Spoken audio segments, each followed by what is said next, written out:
Hello and welcome everyone. This video is about Doolittle's LU decomposition, which puts constraint on the lower triangular matrix that all elements on its main diagonal should be equal to 1. The product of the lower and upper triangular matrix is the matrix on the right.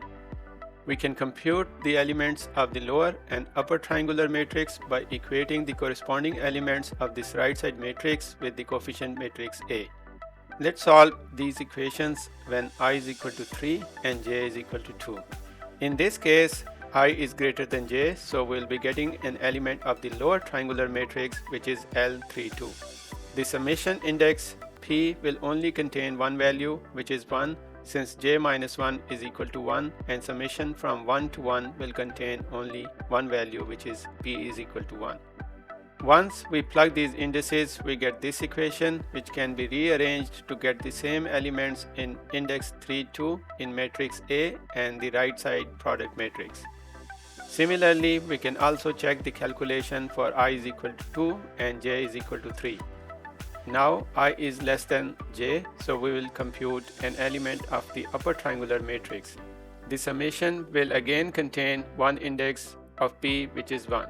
The resulting equation looks like this, which can be rearranged to show that it's equating the elements from A and the product matrix at index 2, 3.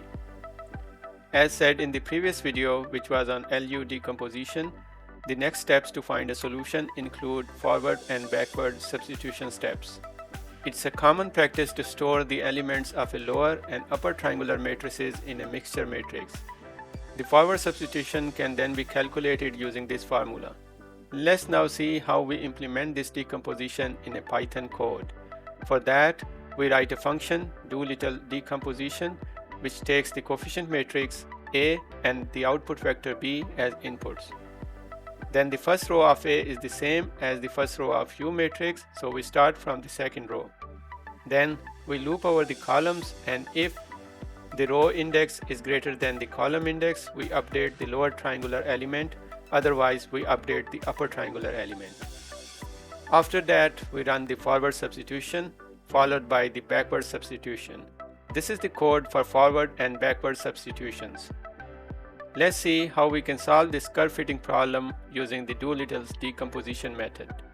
Like before, we only need to make two changes in the curve fitting code.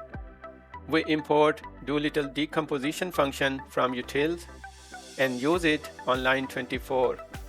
Rest of the code remains the same.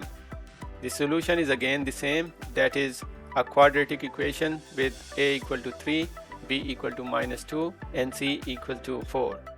This is all about Doolittle's decomposition. I hope you liked this video. Thanks for watching. Please subscribe and see you in the next video, in which we will talk about Kraut's LU decomposition method.